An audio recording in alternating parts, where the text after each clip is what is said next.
So my sister and her husband are living with me temporarily, so I agreed to let them stay with my dogs and me.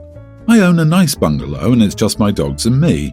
It's a little crowded, but I can deal. I have a couple of little dogs and I like to make them raw food.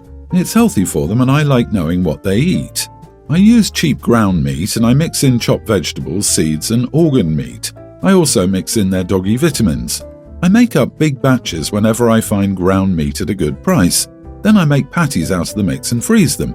At night, I take out a couple of patties and leave them in the fridge to thaw out for the next day's food. When I was out yesterday, my brother-in-law saw the hamburgers in my fridge and decided to grill them up and eat them. When I got home, I went to feed my dogs, but the food was obviously not there. So I asked my sister if she'd fed my dogs while I was out. She said that her husband had eaten the burgers in the fridge. I giggled and said, "Oops, I guess I need to thaw more out." He heard me and said that they tasted off anyway. I told him the reason they tasted off was that they were dog food. He started dry heaving and saying he was going to puke. He yelled at me for keeping dog food around people's food. I yelled back that he was a guest and that while he was welcome to anything in the house, perhaps it would be best if he asked before he ate my food. He and my sister are angry that I didn't label my dog food. I'm kind of angry that he complained. Yes, I would be a little grossed out too, but it's just funny. He isn't hurt or anything.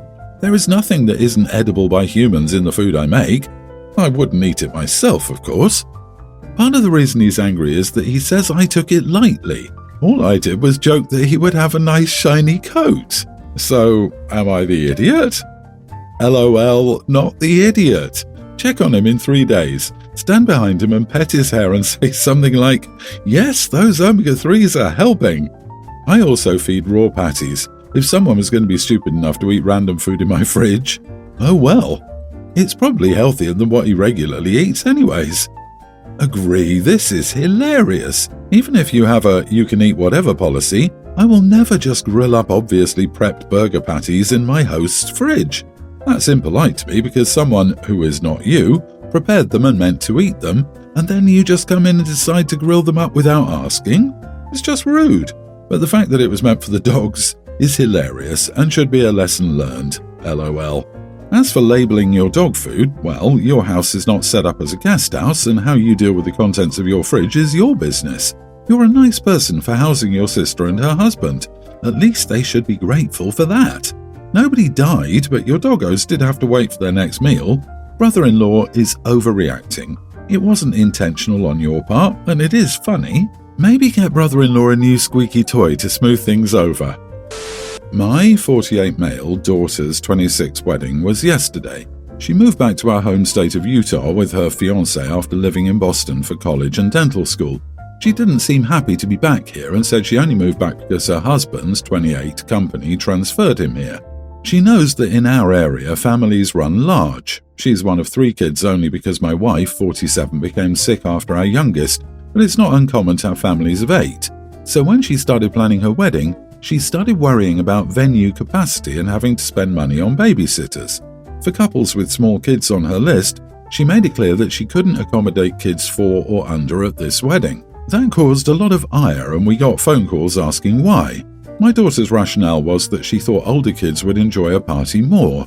My daughter's younger sister, Ashley, 24 female, has been married for 2 years and begged her sister to invite her husband's brother and his wife to this wedding too. Ashley's brother-in-law, 41, his wife, 33, have 5 kids, 4 of whom are under the age of 4. When they RSVP'd, they indicated they'd only be bringing their pre-tween daughter.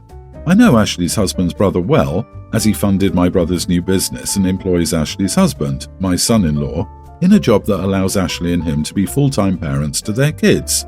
However, that side of the family took a while to warm up to Ashley, as they were wary of newcomers. So the day of the wedding comes and everybody arrives with the kids they RSVP'd for, and then Ashley's brother-in-law arrives early with all 5 of their kids in tow. The nanny they have for their kids is not there. My daughter is angry when she hears of this, and they explain that their younger kids were upset and wanted to be in these wedding pictures too. An argument ensues where my daughter says that they had on-call nannies and just for whatever reason decided this was the event they didn't want to leave their kids for. I look over and Ashley is getting upset and her brother-in-law and sister-in-law won't budge. The toddlers are getting anxious and starting to cry loudly, and I finally tell my daughter just to let them in or we'd be here forever. She asked why I was taking their side, and I finally said that she needs to lift this child-free policy for the family or cancel the wedding, because I was done with her rules and leaving. My daughter says, "Really, Dad? Way to take sides." She then stormed off, and there was a minute where she considered walking down the aisle with her future father-in-law. She ends up relenting but says her wedding is marred by this event. Am I the idiot? I was afraid that this would become this standoff and Ashley would face ire from her in-laws. OP, you are the idiot, and so is the unwanted guest and their unwanted children. Your daughter did her best to be gracious and allowed that family to attend, only to be kicked in the teeth by them and you. They and you caused a scene at her wedding, not her. She was simply trying to hold firm to a reasonable boundary during her wedding, and you went full idiot and threw a tantrum like, "I'm going to leave, this wedding is over." You can justify it by saying you were trying to keep peace in someone else's family, but you did it at the cost of the peace in your own family. Ashley's husband's brother funded my brother's new business, so I decided to invite brother's co-founder's whole damn family. Of course, it was hard to follow the chain. OP didn't even give the bride daughter a name. Oh, but he mentions Ashley by name 9 times. You're right, Ashley was a good girl and got a man young, you see. The oldest daughter is a crone of 26 who's wasted precious fertile years learning books in a big coastal city. Why on earth does she deserve a name? I just weep for the bride with no name. You clearly have a favourite, and it's not the nameless daughter that just got married. Father of the Year. Way to ruin your daughter's special day and probably your relationship with her and her side of the family. How do you think all the other people felt when they saw 4 toddlers walking in after being told they couldn't bring their own? Hope kissing Ashley's in-laws' family's butt was worth it. That's clearly everything you seem to care about. I, 27 female, have a very young stepdaughter Becca with my husband Kevin, 30. 50-50 parenting plan with his ex Wendy, 32 female. I've been in Becca's life since she was a baby, and no, I was not an affair partner. They mutually chose to split up long before I met him. His ex is super high conflict, tries to keep me from spending any bonding time with Becca, and just is constantly harassing my husband, me, and his family members. That's in the process of being handled in court. Basically, she's nice when she needs something and we try to all work together for Wendy, and she's insane when we disagree on something or just randomly when she feels like being crazy. You never really know when she's going to lose it.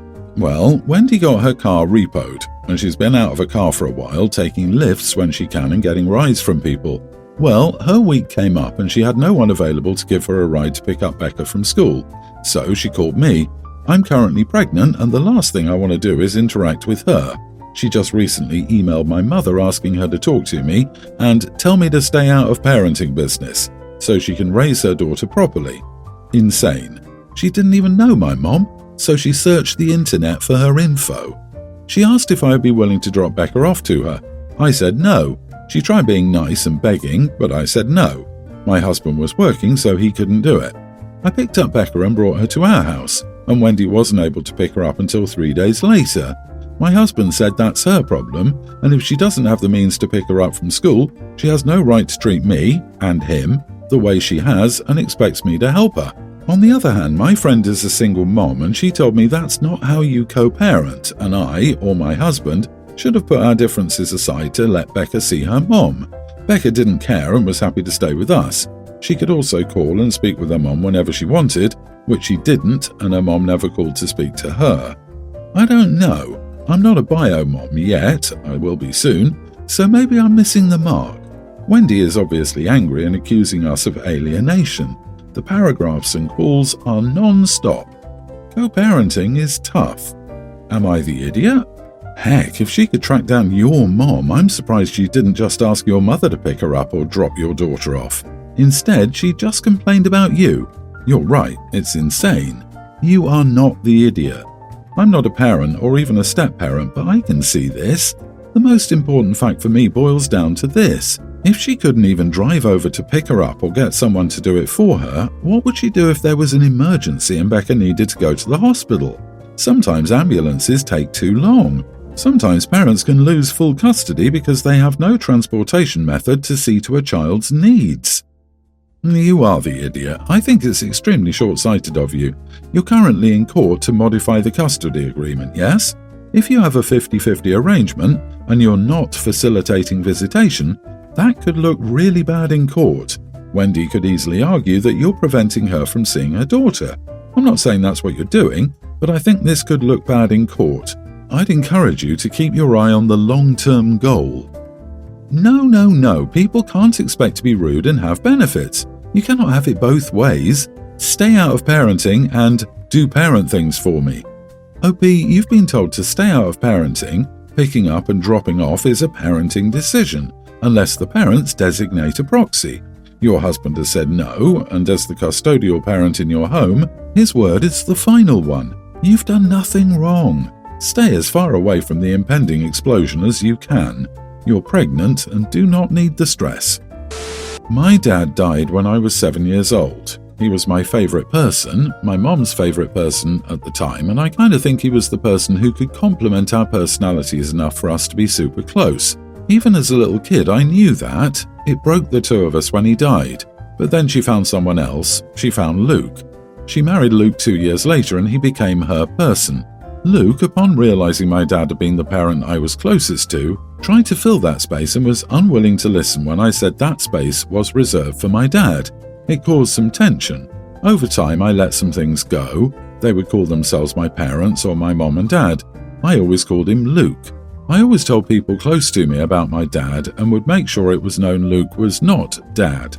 Now that I'm several years out of their house, our relationship is amicable but not close. I don't hate them, but my mom and I still don't mesh well, and Luke still wants to fill that role my dad had, and I still don't want him to. Ever since I got engaged, my mom has been more present. She's told me how she always dreamed of this day, etc. Over time, she brought up how she and Luke couldn't wait to see him walk me down the aisle and give me my father-daughter dance, and how they were excited to be mom and dad of the bride. Of course, I told her none of that was happening. She told me it was always her dream, though. From the time she found out she was expecting a girl, she couldn't wait to watch me on my dad's arm and in his arms for a dance. I told her that was possible when Dad was alive, but not when he was gone. She told me it was still possible. There was still my dad, Luke, who deserved it. They both did. I told her I was walking with my fiancé and no father-daughter dance would happen. I told her he would not be listed as the father of the bride anywhere because he's not my father. I ended up telling her to leave and I went back to less contact. Then my mom showed up unannounced and started to tell me all about this dream again and what it meant to her, and I told her without hesitation that her dream stopped being possible when my dad died because he was not here to do that stuff and that Luke was never going to be filling my dad's role for me. I told her she might be able to switch them out easily, but I was not. She left in tears, telling me I'd punished her for moving on and punished my dad for not being Cal, my dad. That she and my dad deserve better than that, and I was spiteful. Am I the idiot? Edit. Luke cut up cards I had made and given my dad for Father's Day that my dad had kept safe before he died, and cut up the back and left the front and then turned them into a collage and acted like they were cards I had given him. When he and my mom brought out my birth certificate for something, he told me he couldn't wait to see his name instead of the old husband. He told me my dad had done nothing special and that he could do what my dad had done for my mom and me, but better. My mom just erased my dad and added Luke, then expected me to do the same. She even went as far as taking photo frames with stuff like our family or dad and daughter and replacing them with photos that included Luke instead of my dad. She also told me more than once that Luke was our new favourite person, or would say, Dad's our favourite person like always, and it was always about Luke. Not the idiot. You don't consider Luke as your father, period. Your mom and Luke should accept it once and for all, and your mom should also cease her emotional blackmailing. Maybe if Luke hadn't tried to replace your dad, he'd be in much better standing with you. Even if it was so, it is all down to your decision. Be ready for the flying monkeys to come at you about how you're unreasonable, etc., etc. I'd be ready to block the lot. Yeah, maybe if he hadn't stomped on the feelings of a grieving 9-year-old, I'd have more respect for him. Yeesh. Those edits make my head hurt. I would reconsider inviting him and the mother as well. Luke wanted a ready-made family and didn't care what kind of damage he was doing to his daughter. Mom is the biggest idiot here. Instead of helping her child grieve the loss of their favourite person, she just tried to shove any male into that spot. I don't think anything OP says will drive those points home for either of them. They think they're in the right. If mommy can't drop it, it might be time to go no contact. Days ago, I, stay-at-home mom with 3, was doing laundry when my husband, breadwinner who works as a pilot, asked if I could iron his uniform before his shift. I didn't say yes because I was busy. Laundry, then kids' homework, then cooking, etc. I said I might not find the time to do it. He turned around and walked away, completely ignoring what I was saying. An hour later, he came downstairs freaking out, asking why I didn't iron his uniform when he asked me to. I told him I was busy and reminded him of how I didn't say yes to his request. He blew up, saying that I obviously don't care about him displaying professionalism at work. It's just a uniform. It's not like it was dirty, just needed some ironing. He lectured me about how his work is important, and although I'm a stay-at-home mom, I should still make his job a priority. He decided to miss his shift as a way to teach me a lesson and show me how my lack of cooperation and my refusal to help him out could affect the money that kept coming in. I called him insane for missing the shift, and he got offended and called me a hypocrite for calling him insane and acting all surprised when it was me who caused this situation to happen. I mean, I could have taken some time from my chores to iron his uniform, but I still thought his reaction was a bit much. Am I the idiot? Attention, passengers of Flight 4033. Unfortunately, your flight has been cancelled because your pilot, while perfectly capable of operating a highly complex 450-ton machine, was not able to iron his work shirt and therefore had to stay home to sulk. Our sincere apologies for the inconvenience. Not the idiot offered to call his boss to apologise and explain why he missed his shift personally. He didn't go to work to teach you a lesson for not ironing his uniform. He is petty enough to risk his family's well-being over an ironed shirt. I'm not sure how comfortable I would feel with my life in the hands of someone that petty. For me, any time an adult says they are or want to teach a lesson to another adult is a massive red flag and causes you to distance yourself away from them, if not to leave altogether. It betrays a manipulative mindset where they think they have the right to try and control other people's actions.